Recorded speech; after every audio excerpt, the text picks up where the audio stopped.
Hello. Welcome back to school. Um, I don't. My bell is up on top of the clavier, so and I'm on the floor.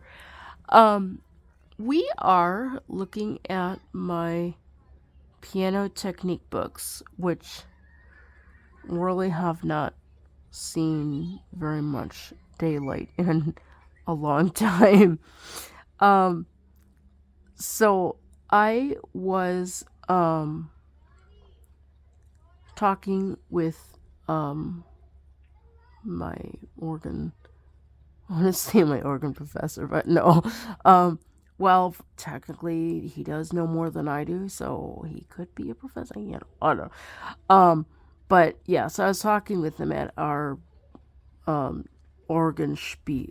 So I'm just gonna call him organ spiels.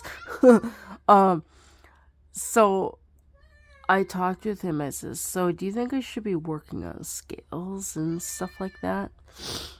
And he says, "Well, that really would be a good idea to kind of get your fingers moving again, because I really have not played in 10 years. It's going to be 10 years this winter, like at the end of 2023. It's going to be pretty close to 10 years. Um, so that's a long time of just not playing piano. Like when you go from like 4 to 6 hours a day and then like drop down to practically nothing. Yeah, that's a pretty dramatic halting point there. So I've got a lot of like catch up stuff to do. And even like when I was doing that free release thing yesterday, I could tell my fingering was starting to slip. It's like, okay, I remember when I played this, I used to use 4-3 on that opening passage, but then someone told me to do 5-4, and so yeah. Um, so obviously, I'm noticing that things like are are not there. My memory is like, I don't want to say it's decaying, but it's you know if you don't use it, you lose it. I mean, just because you learn something once doesn't mean it's going to stay there. You have to have lots and lots and lots and lots and lots of repetition for that stuff to stick. Like tying your shoes. I mean, you tie your shoes. I mean, you know how to tie your shoes. But yeah, learn skills, they need to be learned too. So, yeah, so these are all my technique books. Well, not everything down here is technique. This is um let me try to get underneath the light here. So, pretty much from this on over is all technique. Now, I got some books, like, I did go through and I organized them from like easier books to more harder books. And everything on the shelf is not necessarily stuff that I would want to like go through and study, but I did go through and pull out like good stuff that would be worth my time. I mean, I did have some other stuff that I wanted to look at, but it's just like, no, it's gonna be too much. But obviously this would be like years and years and years of work because I have a lot of books here. Um, so then like curiosity, if you're curious to know what else is under here, um, I've got some random music books. Like these are like children's books. Um, I guess, um, and like just random miscellaneous books. I did do a little bit of piano teaching, so I've got some lesson books for like the John Thompson series. And I'm not exactly sure what. I don't know. I think all this stuff is. I know these red books are John Thompson. I'm not sure what some of this other stuff is. Then I got a little bit, I guess you say, more adult type style, more modern books. These are kind of more in the sense of like textbooks, kind of. I mean, they're not like lesson books, whereas these books, they just have like a little bit of explanation and music, nothing much. But these, there's lots of explanations and things. And then more advanced piano lesson books, I think they used at like university. And then some miscellaneous stuff. I think, yeah, Bach is in there. Um, the art of fugue and things. So this would be more like going into like contrapoint in theory. Um, and then these little sparrow books here. These are like organ, not organ, but like piano church books, like learning how to play hymns and things. And then these are just arrangements of hymns for piano and things. Um, and then whatever else is in here. The piano book. That's a book that basically talks about like pianos. Like it talks about like repairing and buying and all that stuff. It's a neat book. And then some manuscript paper, like a whole bunch of manuscript paper. Um, so that's pretty much everything under here. But the whole point of looking at this pile here is figuring out where I'm going to begin with with technique, scales and things. So I have my scales book, Scales and Arpeggios, Mastering the Scales and Arpeggios, which is a really good book. I've got some other like reference books for the same thing, but like this one, like most scale books, like you pick up like oh gosh, I can't even think, like Alfred's scale book or whatever, and they'll have like the scales like up 1 or 2 octaves and a cadence, and then they'll have the different arpeggios and possibly chord progressions or something, and that's pretty much what it is. I mean, they might go into dominant sevens and things.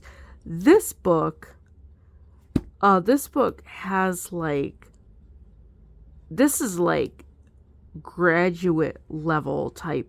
I mean, this thing covers like everything from like basic stuff all the way to like graduate level. There's some pretty advanced stuff in this book. I think this is on public domain. If it is, I will put links in the description.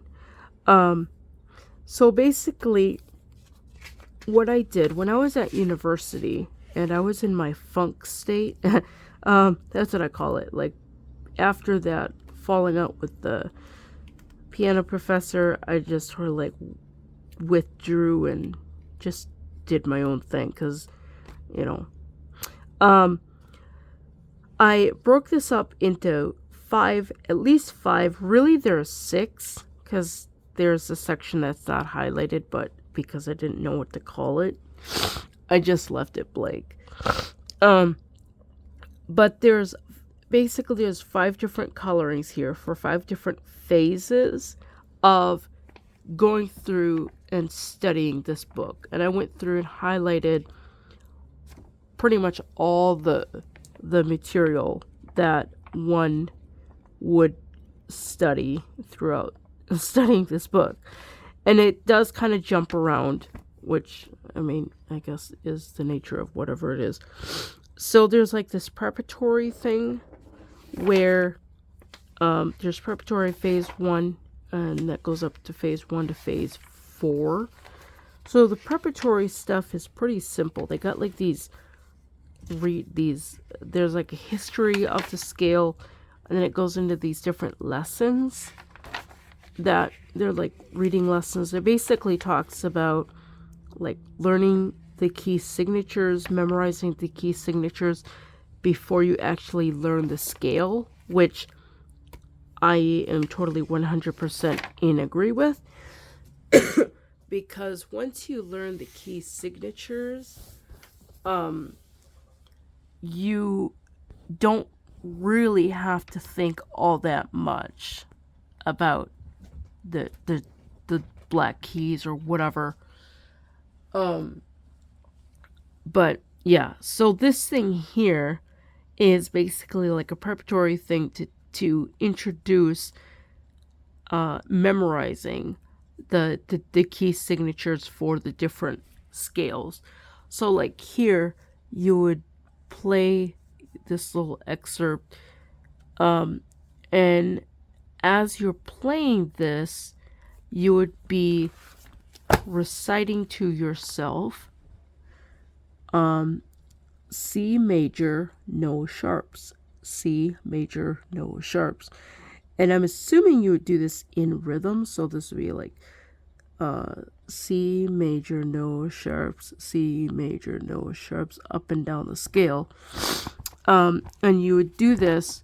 This is a 2-finger pattern, and you do this with all the different adjacent finger combinations. You wouldn't do like 4, 4, 2 or anything. You just do like 5, 4, 4, 3, 3, 2, and 2, 1. And you do that with like all the different scales. Now these are just the major scales that are listed here. They also do have, this is like a lesson that deals with the minor scales, different forms of the minor, but they also do have this exercise in the minor. Now, what blows my mind is they start with the key of C minor.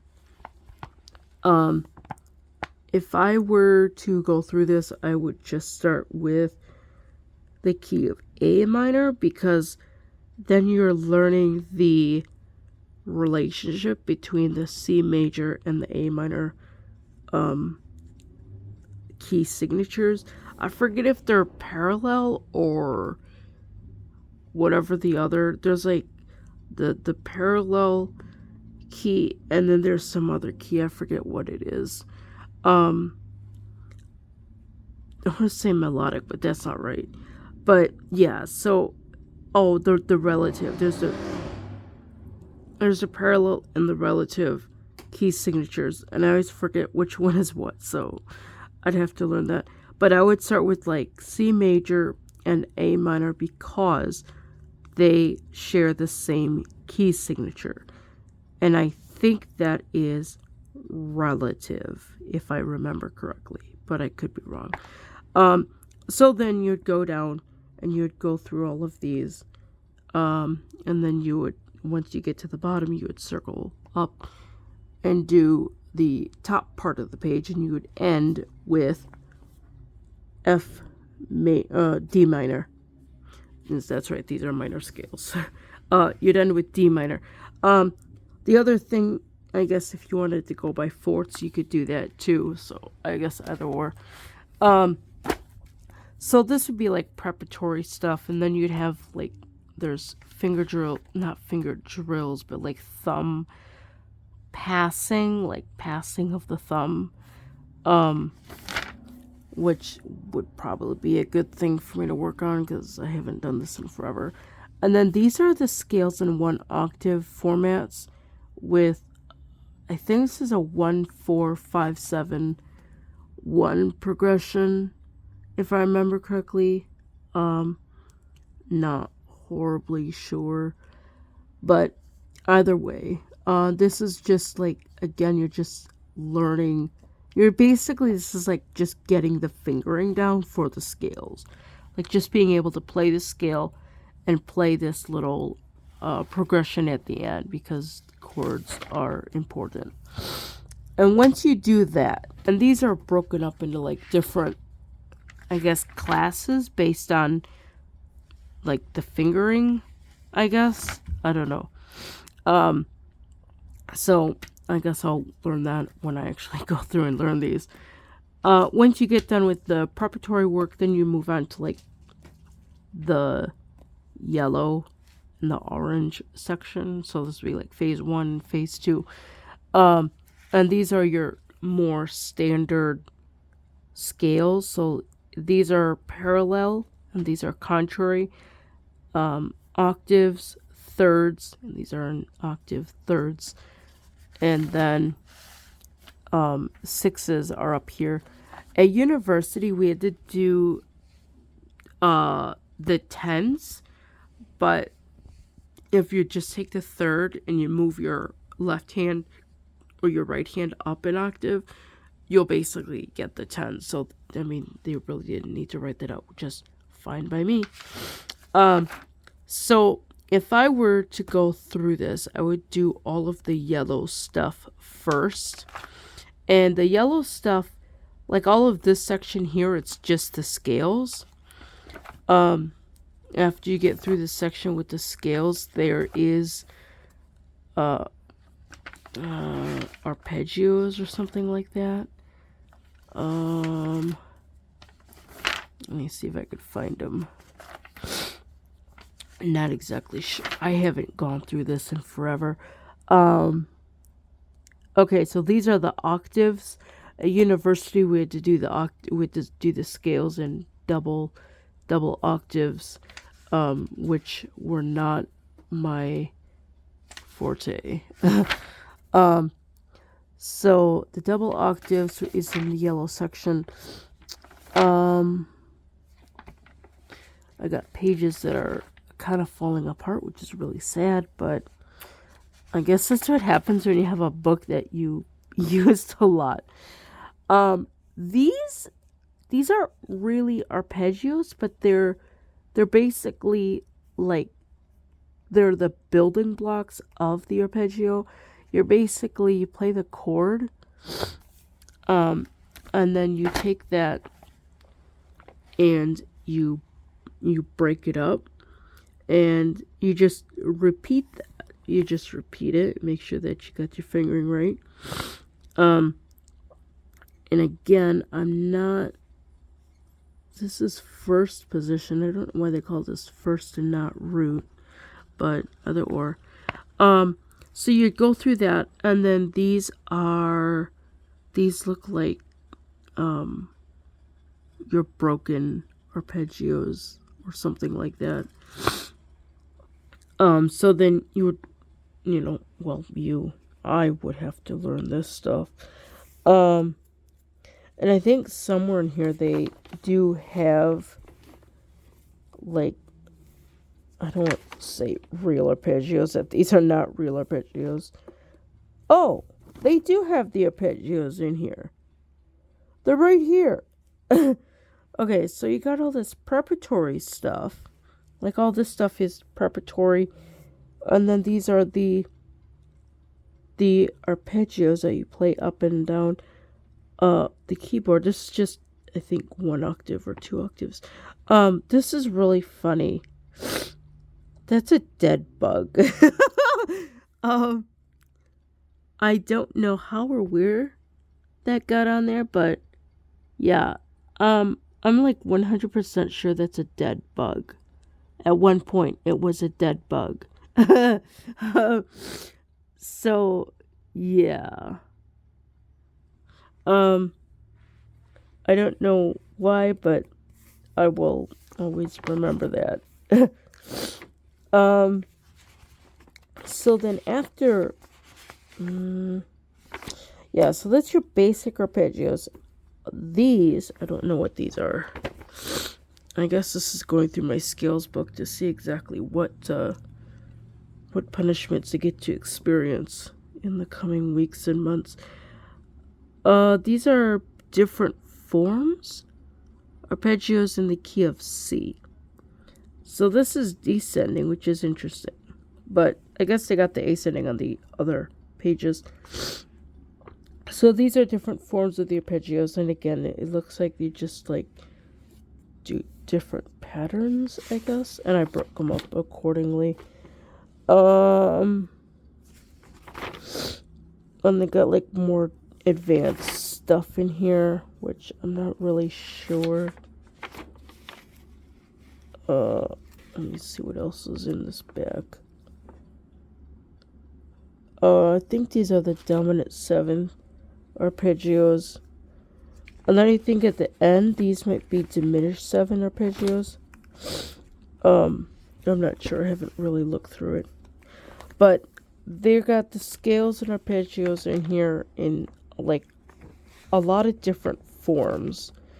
And they got, what is it? What's in this blue section?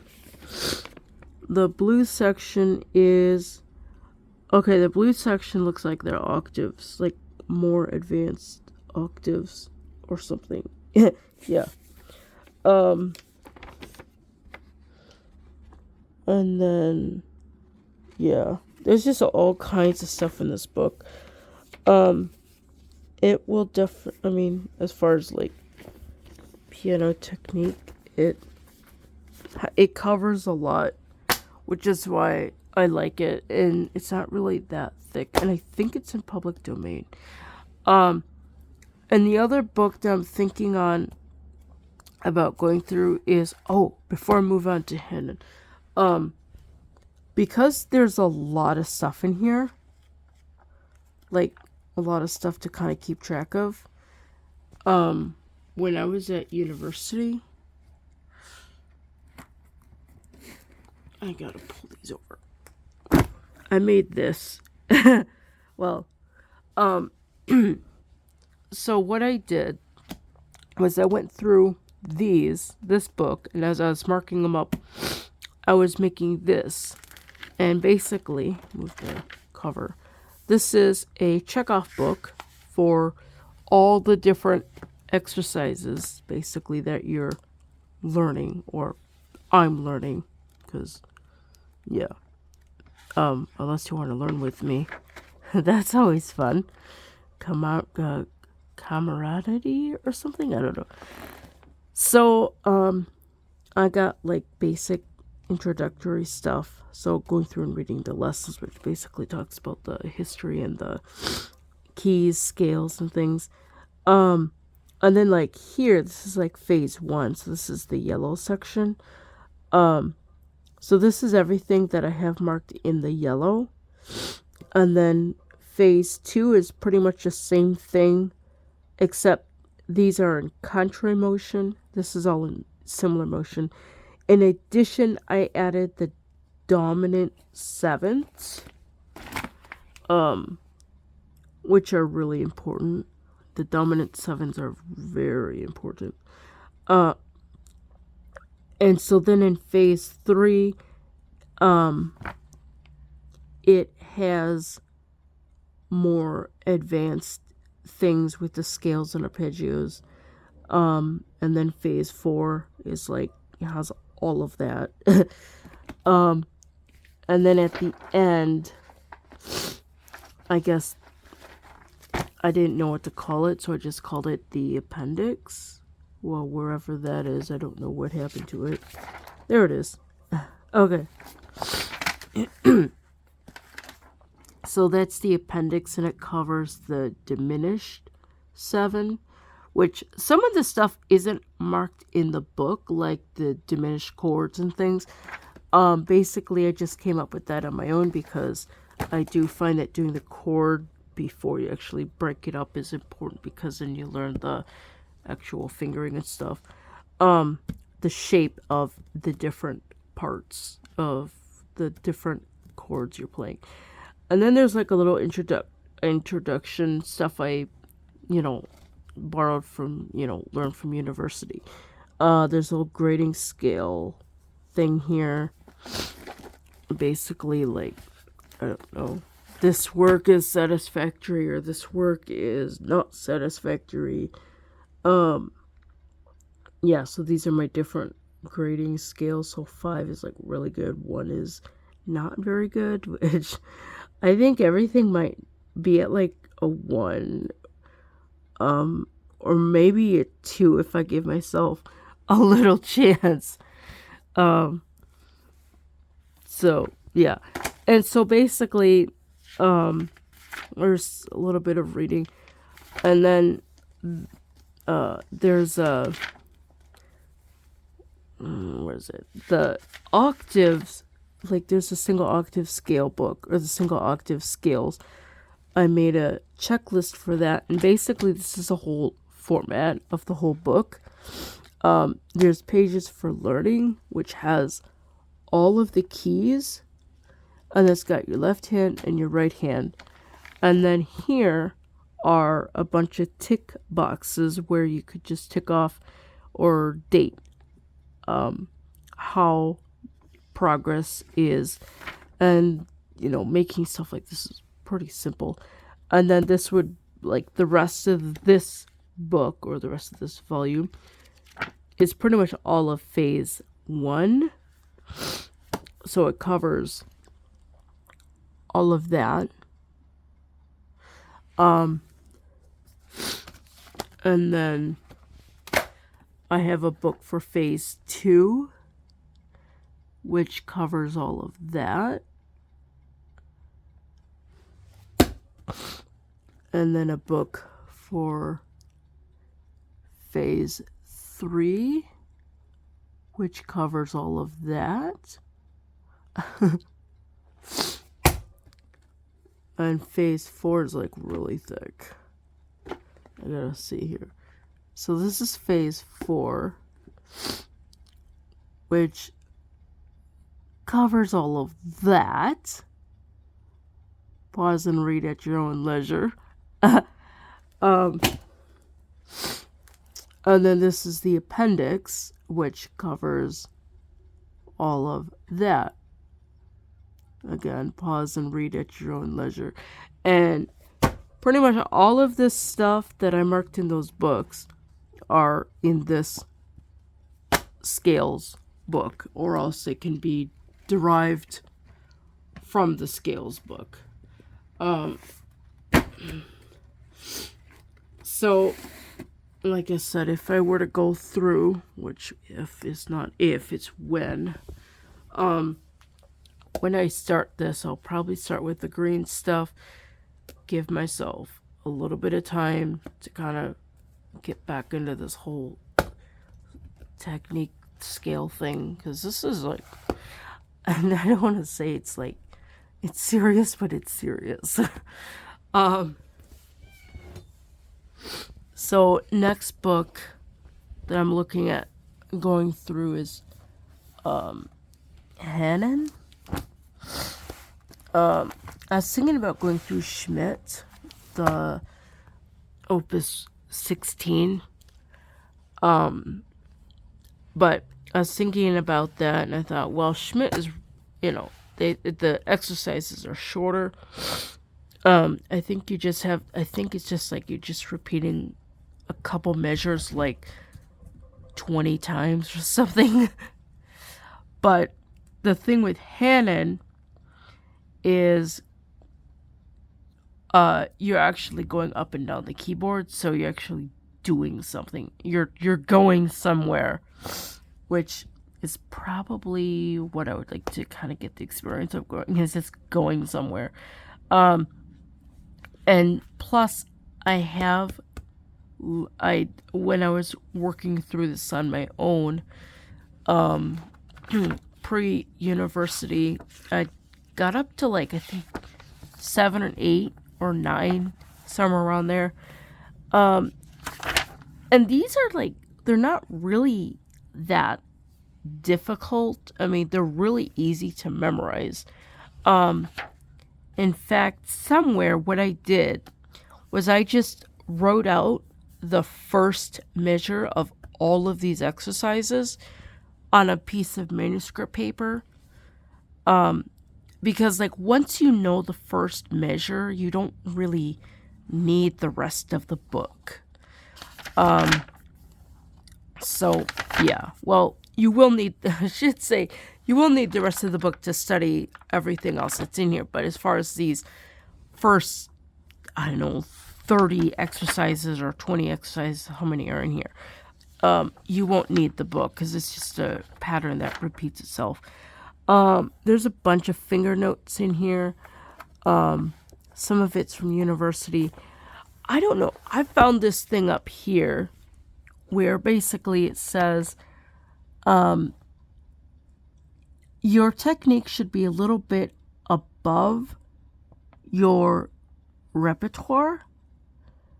And if your technique is below what you're playing for your repertoire, you need to stop your repertoire and work on technique and play appropriate repertoire that accompanies that technique that you're learning.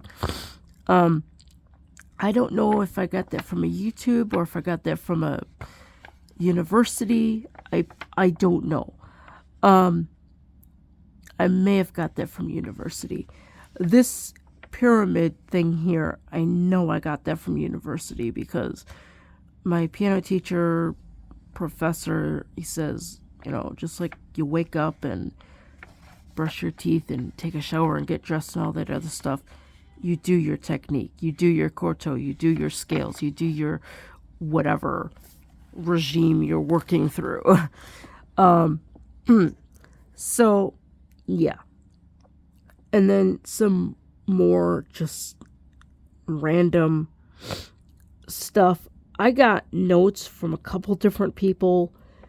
So I need to kind of go through and comb through these and read through them and actually see exactly how it is I'm going to go about doing this. The rhythms, I don't know if I'll do rhythms or not, but I remember when I was at university, a piano professor was really big on rhythms. He had us use basically, just simple rhythms like this.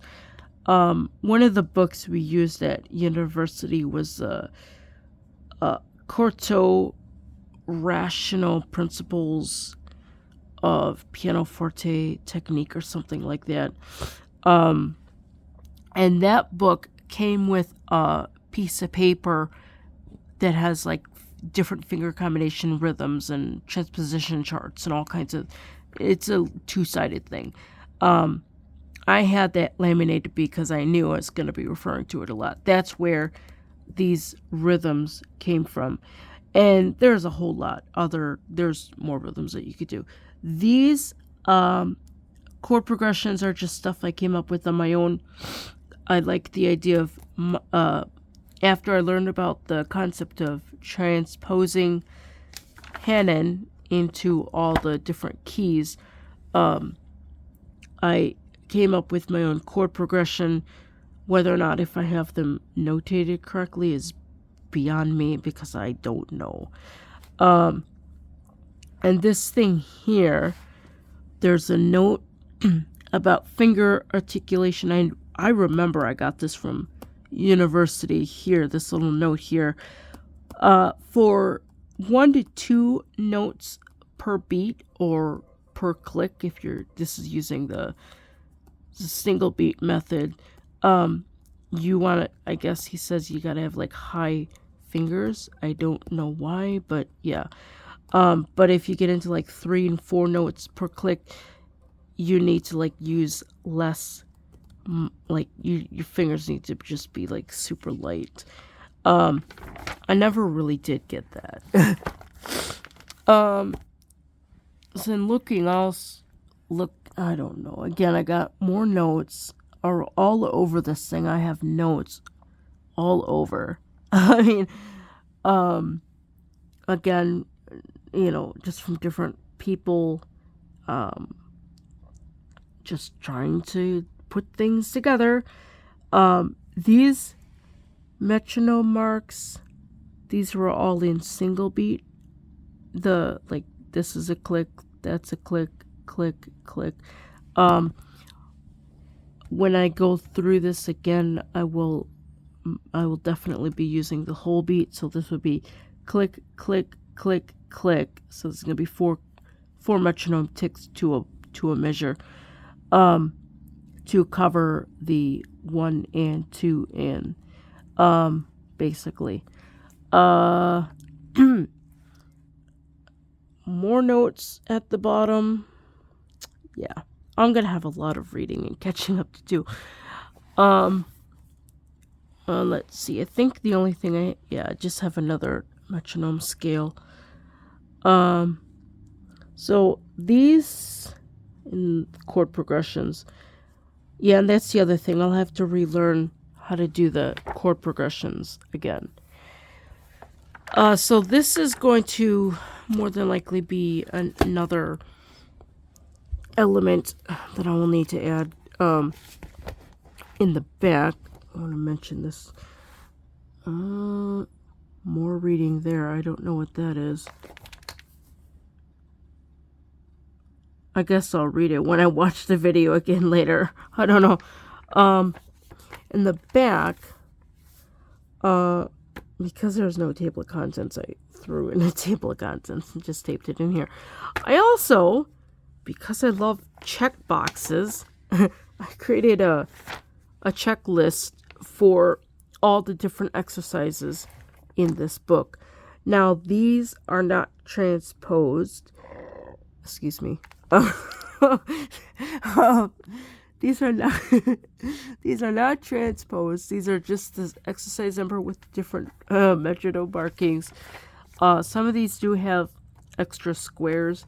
I think I've put this together in Word, so this is a long time ago. But stuff like this could be easily put together in Word or Excel or whatever program you want to make your tick boxes in. And you could just tape them in the back of your book, like this thing. I mean, this whole book, it's obviously like the books that have tape around the side, like this book, and even the scales book. I've taped up the edges because they were just getting so used up, and I thought, well, taping up the corners will keep them a little bit longer. But then there's a little blurb here. I think Hanon says to go through his exercises like once a day or once a week or something like that. But then I'd made a little note to myself if I were to go through like other exercises like Czerny or Heller or Liszt, etc., Corto, to go through like slowly and methodically. I can't speak. Methodologically, I don't know. I can't see the word right now. It's really late. But yeah, so that's, yeah. Of course, I've got like a whole bunch of technique books that I could choose from. So that is pretty much what I'm going to be having to add. So Hanon is more than likely going to be transposed. I'll just start with number 1. Transpose it through the different keys, see how it sounds, try to relearn that chord progressions, how I do my chord progressions to modulate from one key to another. Because when I did the Hanon in the past, I did like C major and A minor, and I would modulate between C and A and somehow get myself to A. And then from A minor, after I play that, I will then modulate to the key of G major, and then, continue in like manner, and gradually I'll just, be going through all the keys. And so that's where that would come in. And then,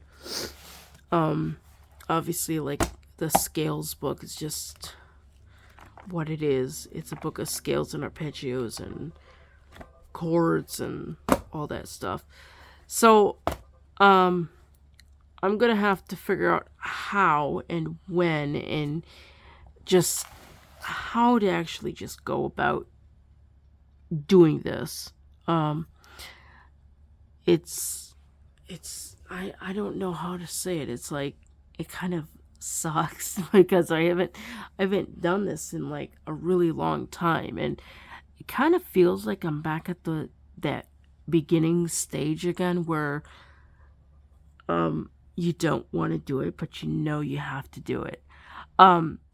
Learning this stuff, like especially learning, going through learning this book, and pretty much any finger drill, whether if it's Hanon or any of those other books over on that shelf or whatever. It's basically, the stuff is it's the musical equivalent of learning the arithmetic tables, the addition, multiplication, subtraction, and division tables for mathematics, or for reading, learning the phonetic sounds of the different letters and spelling rules and stuff like that. It's all the basic bare bones stuff. That's what this is in the musical sense. So it's not fun, but it's like really, really important. So if I like post these practice videos and you really don't want to watch it, I really won't be offended, because not many people like to like watch or listen to repetitious work like this.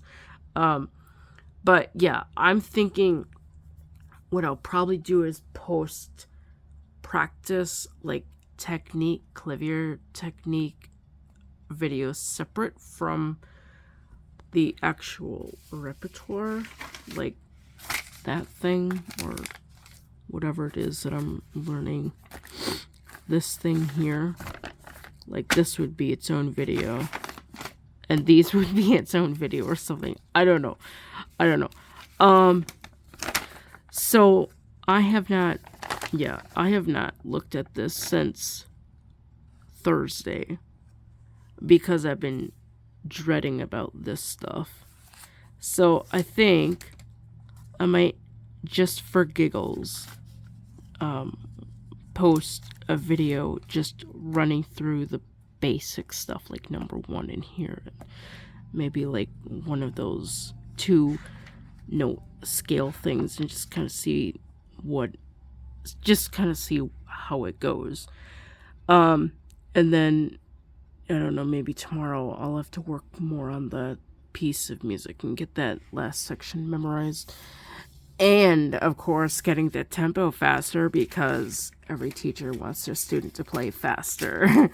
So yeah. So, and then we're also going back to arithmetic, on Monday. So, yeah. I'm gonna start to have really busy days coming soon. So, yeah. Okay, so if you want to like, share, and subscribe, and ring the notification bell, that's fine by me. Alright, I'll talk with you later.